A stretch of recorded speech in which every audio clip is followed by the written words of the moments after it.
आपको याद होगा सुप्रीम कोर्ट ऑफ पाकिस्तान में 4 तारीख को 4 अप्रैल को फैसला किया था कि 14 मई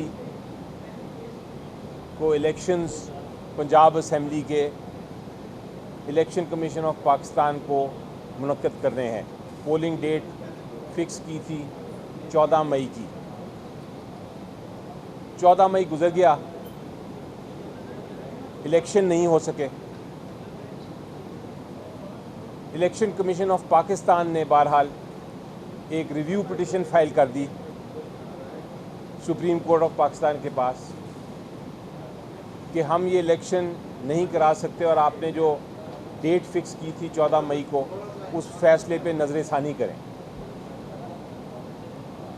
अदालत ने नोटिस दे दिए हैं सारी पार्टीज़ को।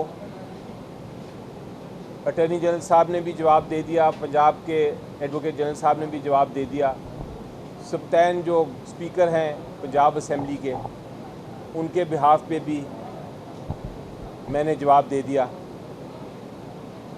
समाअत शुरू हो चुकी है, 2 दिन हो गए हैं। फ़िलहाल जो इलेक्शन कमीशन ऑफ पाकिस्तान के वकील साहब हैं वो ये बहस कर रहे हैं कि क्या दायरे इख्तियार है रिव्यू पिटिशन का, रिव्यू पिटिशन में क्या आप क्या चैलेंज कर सकते हैं, क्या आप नज़र-ए-सानी की जो स्कोप है वो कानूनी तौर पे क्या है। तो ये सारी टेक्निकल बहस हो रही है फ़िलहाल। लेकिन अदालत ने, चीफ जस्टिस साहब ने रिमार्क पास किए हैं, आज ऑब्ज़र्व किया है। उन्होंने कहा है कि ये अच्छी बात है कि आप और अटॉर्नी जनरल साहब भी और एडवोकेट जनरल साहब भी कानूनी बहस कर रहे हैं। इससे पहले तो जो होता रहा है वो अर्थमेटिक ही होती रही है कि 7 मेंबर जजेस या 5 मेंबर बेंच था या 3 मेंबर बेंच का फ़ैसला था। तो अच्छी बात है कि आपने ये बातें की अब, लेकिन आपको कानून इजाज़त नहीं देता कि आप वो बातें या वो आर्गूमेंट्स या वो बहस करें जो आपने पहले बहस नहीं की थी। लेकिन चूँकि ये आइनी मामला है, चूँकि ये मामला कौम का है, सिटीज़न्स की फंडामेंटल राइट्स हैं, इसलिए हम आपको पूरी तरह सुनेंगे। आप आराम से बहस करें, आपको हम सुनेंगे। तो ये बहस इस तरह चल रही है। अभी कल भी दिन बहस का है और उसके बाद यकीनी तौर पे जब वो ख़त्म करेंगे इलेक्शन कमीशन ऑफ पाकिस्तान के वकील, तो अटॉर्नी जनरल साहब और एडवोकेट जनरल साहब भी बहस करेंगे। फिर हमें मौका मिलेगा कि हम अपनी मौक़िफ़ पेश करें। अच्छा, ये बताइएगा सर, अली ज़फ़र साहब की आज ही डेवलपमेंट हुई है, हुकूमत की तरफ से ये नुक्ता सामने आया है कि तहरीक-ए-इंसाफ पर पाबंदी लगाने का सोचा जा रहा है। तो आप क्या समझते हैं कि कैसी सूरत में पाबंदी लग सकती है? जी देखें, पाबंदी लगाने की कोशिश की गई थी एक बार बहुत पहले जमात इस्लामी पे, और वो बड़ा फेमस केस है, मौलाना मौदूदी साहब ने फ़ाइल किया था, जहाँ पाबंदी लगा दी थी, बैन कर दिया था जमातों को। तो वो सुप्रीम कोर्ट ने कहा था कि आप बैन नहीं कर सकते, ये एक बुनियादी हक़ है हर एक का कि पॉलिटिकल पार्टी बनाए। जहाँ तक कोई राइट्स का ताल्लुक़ है, कोई अगर लोग किसी प्रोटेस्ट के अंदर तोड़ फोड़ करते हैं तो वो एक इंडिविजुअल एक्ट होता है, वो एक इनफरादी एक एक्ट होता है, उनके ख़िलाफ़ एक्शन लिया जा सकता है, लेकिन उसकी बिना पे पॉलिटिकल पार्टी को बैन नहीं किया जा सकता। हाँ, अगर कोई टेररिस्ट ऑर्गेनाइजेशन हो, कोई ऐसी ऑर्गेनाइजेशन हो जो कि टेररिज्म फैला रही हो या इंतशार फैला रही हो, तो उसके लिए मुख्तलिफ़ कवानीन हैं और मुख्तलिफ़ रूल्स हैं।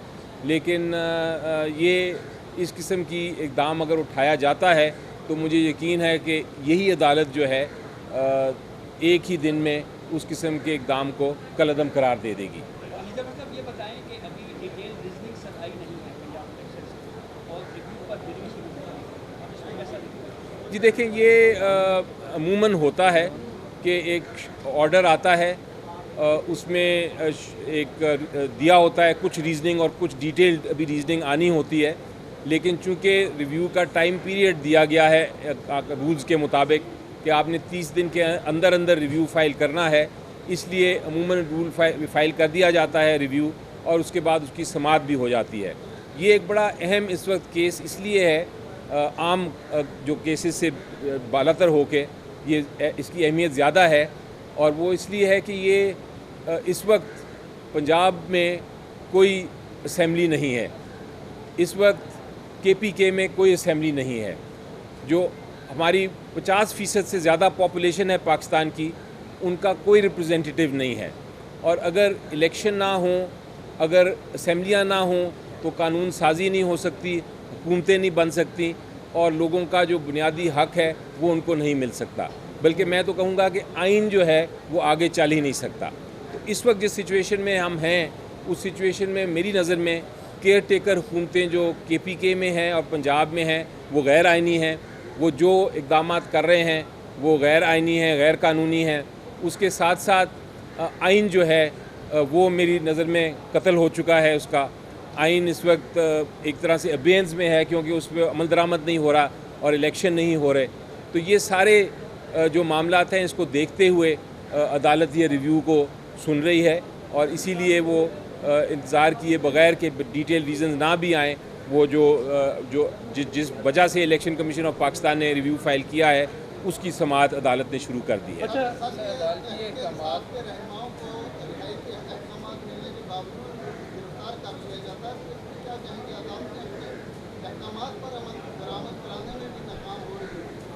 जी देखें, ये तो नज़र आ रहा है कि अदालतें छोड़ती हैं, अदालतें बेल ग्रांट करती हैं, लेकिन अभी आप निकलते भी नहीं कोर्ट रूम से बाहर तो आपको दोबारा किसी और केस में अरेस्ट कर लिया जाता है, या आप जेल से भी रिहा हो के दरवाजे से ही बाहर निकलते हैं तो दूसरे दरवाजे से आपको अरेस्ट करके अंदर लेके चला जाते हैं वो। तो ये एक आइन शिकनी है, ये एक ला, ये एक ऐसा सिचुएशन है जिसको मैं कहता हूँ कि एनार्की है, यानी कि इस वक्त कोई कानून इम्प्लीमेंट नहीं हो रहा इधर इस मुल्क में, और ये चीज़ दुरुस्त नहीं। इस पर भी बहरहाल एक्शन तो लेगी अदालत अल्टीमेटली। अभी पिटिशनें फ़ाइल हो रही हैं, और एक और पिटिशन भी इधर फ़ाइल हुई है जिसमें इस किस्म की ही इस्तदा की गई है कि ये जो इक़दामात हैं और जो काम हो रहा है और जो जिस तरह कार्रवाई हो रही है लोगों को अरेस्ट करने की, ये इससे लोगों का अदालतों से कि इम्प्लीमेंटेशन जब ना हो तो अदालतों से भी एक तरह से वो उतर जाएगा उनका एतमाद। ये नहीं होना चाहिए किसी मुल्क में। अच्छा अली ज़फ़र साहब, ये बताइएगा कि अगर जैसे वाक़यात हुए हालिया, अगर पार्लियामेंट पाबंदी लगाती है, जैसे कि अभी तौहीन पार्लियामेंट का कानून भी है, तो ऐसी सूरत में अदालत उस फैसले में तो अदालत में चैलेंज किया जा सकता है, जबकि अगर पार्लियामेंट का ये फैसला हो, और पाबंदी लगाने का तरीक़ाकार क्या होता है सियासी जमात? जी देखिए, जहाँ तक पार्लियामेंट का सवाल है, उनकी कानून तो एक बिल के सूरत में तो आया है कंटेम्प्ट ऑफ कोर्ट का, लेकिन मेरी नज़र में वो ज़रा मुश्किल कानून है। वो आर्टिकल 17 और जो हमारे बुनियादी हकूक़ हैं आइन में जिनका ज़िक्र है, उनके ख़िलाफ़ लगते हैं प्राइमा फेशा, और हो सकता है कि वो भी कल को चैलेंज हों और वो कलअदम करार दे दें। मैं एक चीज़ में ज़िक्र ज़रूर करना चाहूँगा, एक कन्फ्यूजन है बहुत सारे लोगों को और पार्लियामेंटेरियंस को भी। उनका ख्याल है कि पार्लियामेंट जो भी कानून बनाए, अदालत का कोई इख्तियार नहीं कि उस कानून को वो कलअदम करार दे, लेकिन ऐसी बात नहीं, बल्कि आइन खुद ही कहता है कि अगर पार्लियामेंट आइन के ख़िलाफ़ कोई कानून बनाएगा तो फिर वो अदालत जो है वो उसको कलअदम करार दे सकती है। और जब से पाकिस्तान बना है तब से हज़ारों कावानीन हैं जिनको अदालतों में चैलेंज हुए और अदालतों ने उनको कलअदम करार दिया इसी बेसिस पे। तो ये कोई इसको आप पार्लियामेंट का या अदालतों का तसादम ना समझें, ये एक रूटीन मैटर है और आइन के बिल्कुल ऐन मुताबिक है। अदालतें अपने फैसले मनवाने पर नाकाम नज़र आती हैं। सुप्रीम कोर्ट समेत चीफ जस्टिस साहब के जो फैसले वो हवा में उड़ा दिए गए। इसको मद्देनज़र रखते हुए चीफ जस्टिस या सुप्रीम कोर्ट में आपको कोई गम और गुस्सा नज़र आता है? जी देखिए, सुप्रीम कोर्ट बड़ा तहम्मुल से काम कर रहा है, और बिल्कुल आज चीफ जस्टिस साहब ने दुरुस्त फरमाया था कि हम जो एक्चुअली काम कर रहे हैं इंसाफ देने का आवाम को, वो एक तरह से डिवाइन हम जो अहकामात हैं उनके ऊपर अमल दरामद कर रहे हैं। और हम तहम्मुल से ही सुनेंगे। हम अपने आप को ना तो क़ुव्वत बर्दाश्त दिखाते हुए ना तो हम अपने आप को गुस्सा दिलवाएंगे, ना हम किसी से नाराज़ होंगे। हमें पता है लोगों ने बाहर क्या किया है, हमें पता है पार्लियामेंट में लोग क्या कर रहे हैं, लेकिन हम फिर भी अपना तहम्मुल से क़ुव्वत बर्दाश्त दिखाते हुए हम आइन और कानून के मुताबिक फ़ैसले करेंगे। तो मेरा ख़्याल है ये एक दुरुस्त पॉलिसी है। हमें भी पेशेंटली अपना क़ुव्वत बर्दाश्त दिखाते हुए अपनी बहस पेश करनी चाहिए अदालतों में, ताकि अदालतें फ़ैसला कर सकें जो आइन और कानून के मुताबिक है, और अल्टीमेटली यही होना चाहिए असूल। अच्छा सर, हर गुजरते दिन के साथ जो खिलाड़ी हैं अपने कप्तान का साथ छोड़ते जा रहे हैं, ये ऐसा अचानक क्यों ऐसा हुआ है कि आपके अपने ही बड़े बड़े लीडर्स जो हैं वो अदम एतमाद कर रहे हैं? मेरा ख्याल है इमरान खान साहब ने इसको सही टर्म दिए है इसकी कि फोर्स्ड डाइवोर्स यानी कि ज़बरदस्ती करके किसी से तलाक लेना। तो ये मेरा ख्याल है वही फ्रेज़ इसके ऊपर लागू होता है इस किस्म की सिचुएशन पे।